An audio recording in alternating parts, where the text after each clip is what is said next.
I hate boar snakes, and I'm going to tell you why in this video.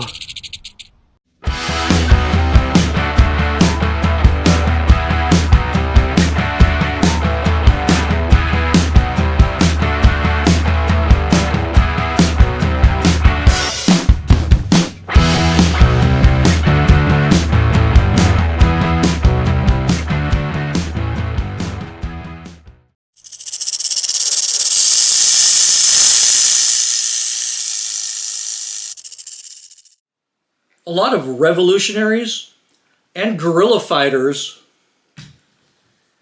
used to clean their AKs by tying knots in bootlaces, dipping them in oil, and running them through the barrel. I bet those guys weren't really after accuracy, and they probably didn't worry about ruining those tough chrome-lined AK bores. In a similar way, Western shooting culture went through a phase where we were enamored by the boar snake, which is similar to what the partisans did when they used the bootlaces on their AKs. As the Iraq and Afghan wars were ramping up, soldiers began getting sent boar snakes from home so they can clean their M4s in the field quickly. I used boar snakes for several years back in the day, especially on my shotguns, but when I started using them on centerfire rifles, I began to have my doubts. So today, I no longer use boar snakes, and in this video, I'm going to tell you why.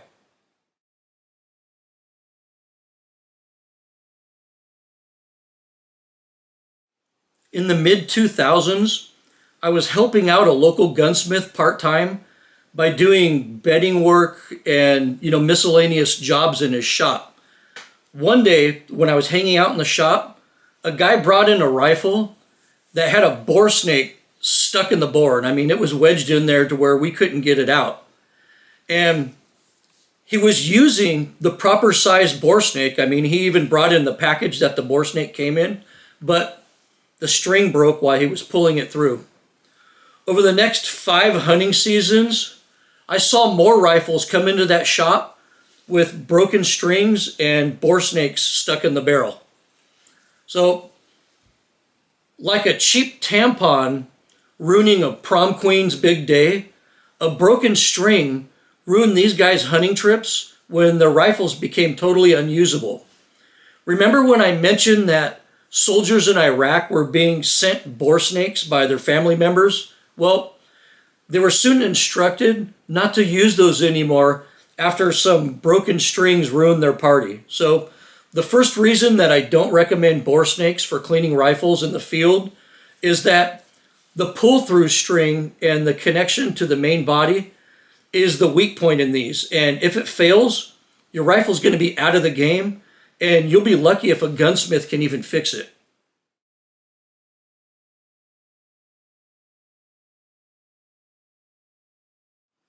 In reality, boar snakes don't clean properly, in my opinion. Get a bore scope and see for yourself if you don't believe me. But after pulling a boar snake through the bore one time, it's usually covered in crap, and you keep sending that crap back through the barrel over and over again. Would you send a dirty patch back down your bore to clean it? No, you wouldn't do that.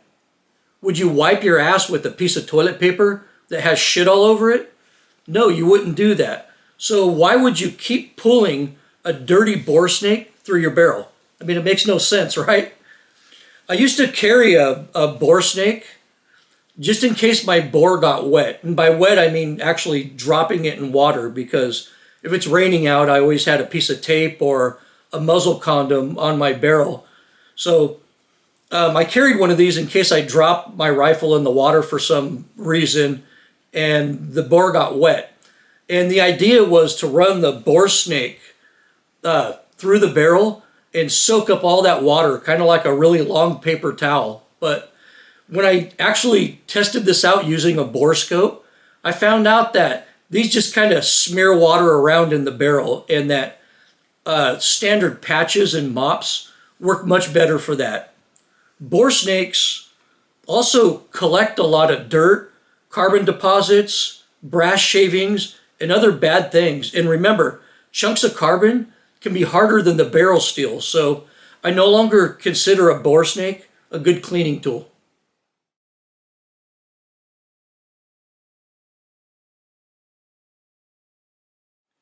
The biggest controversy with bore snakes is whether or not they damage barrels.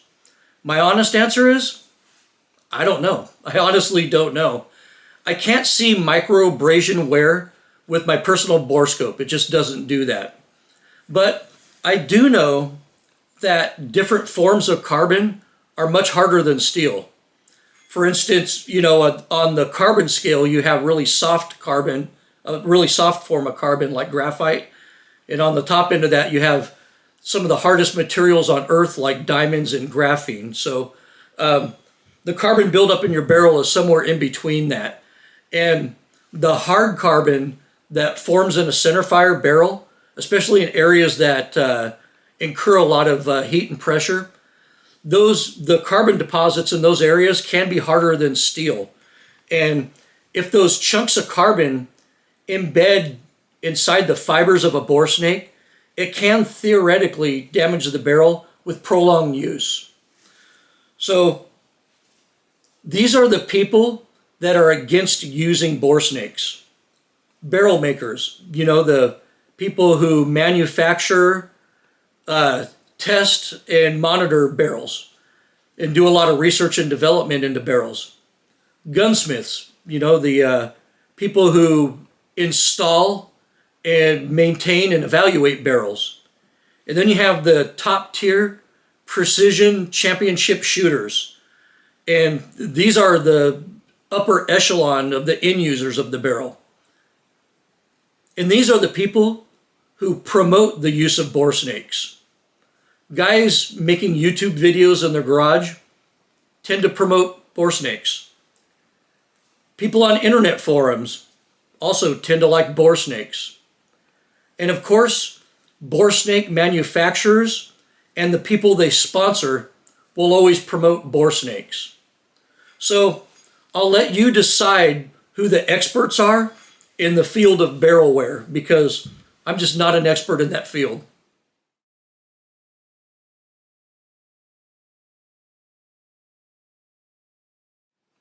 A lot of people watching this video are saying to themselves, this is America, Desert Dog, and if I want to use a goddamn bore snake, I'll use one regardless of what you say. And hey, I respect that. This is America. It's a free country. You have free choices, and if you want to use a bore snake, go ahead and use it. I don't care. But I made this video with the understanding that half the people watching this video are going to continue using bore snakes. If for no other reason, just because, they believe in them. So I'll give you some advice on using bore snakes that will minimize a lot of the common problems people have with these. Rule number 1, always pull the bore snake straight out of the barrel in a straight line out of the bore. If you angle the bore snake to the bore, you'll eventually ruin the muzzle crown on that. And trust me, that's a real thing. Also, always insert the snake from the chamber and pull it out the muzzle. Rule number 2, always let the barrel cool down before you use your bore snake. Most bore snake material becomes compromised when it's exposed to high heat. I know there's some bore snake types like the ripcord that's supposed to be heat tolerant, but trust me, most of these bore snakes are not tolerant to high heat. So let your barrel cool down. And rule number 3, which is probably the most important tip I'm going to give in this. Rule number 3 is to stop using a bore snake if it's just too hard to pull through the barrel. I mean, there's only so much one of these things can take. And some barrels are just overbore and some barrels are slightly underbore. Some grooves in barrels are shallow and some are deep. And if you keep shoving your bore snake in there and pulling on it as hard as you can in a tight bore, you're just asking for trouble, in my opinion. So follow these 3 tips if you insist on using bore snakes.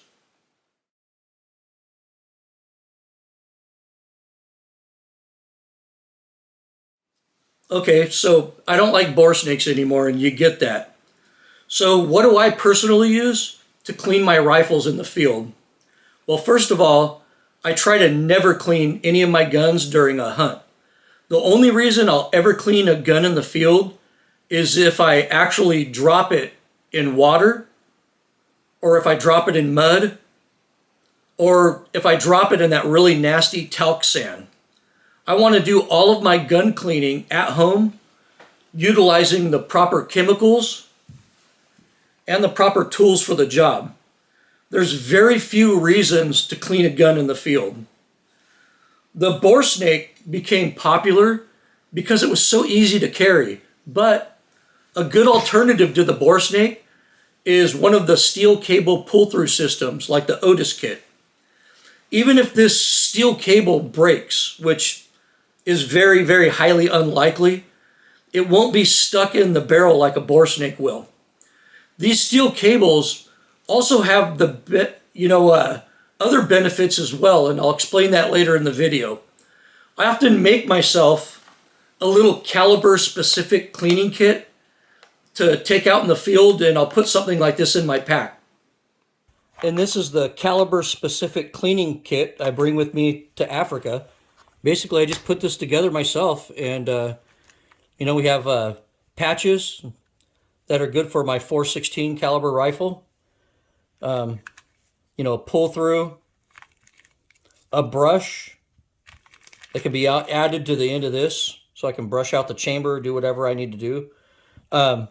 Some oil, .416 caliber brush and mop, and the pull-through rope. And that's basically my .416 cleaning kit that I had with me in Africa if my rifle got really wet or I dropped it in the mud or something and had to give it a good cleaning. And that's what I bring. I also don't really like the Otis ripcord cleaning tools. They don't suffer from the broken string issues like a standard boar snake does, but they do spread a lot of crap around in your barrel like a boar snake. So the old school coated steel pull-through cables are where it's at, in my opinion. Another cool thing about these steel cables is that they're rigid enough to stick down your barrel and clear barrel obstructions. I've done it before when I've had a plug of mud or dirt in the barrel, and it really works. And this steel cable can also be used to remove cases from the chamber. I've actually done that before. So the steel cable actually has a lot of utility. But if you don't want to piece together a caliber specific kit like I did, you can get a universal rifle cleaning kit from Otis, and this costs just over $30, and it'll handle anything from your 22 to your 35 Whelen, and it's made in the USA too. An Otis kit like this is exactly what was used by our military to carry in the field, and I'll put a link to that kit in the description below. So that's my quick take on boar snakes. I hope you found this video entertaining and informative. Thank you for watching, and as always, good hunting.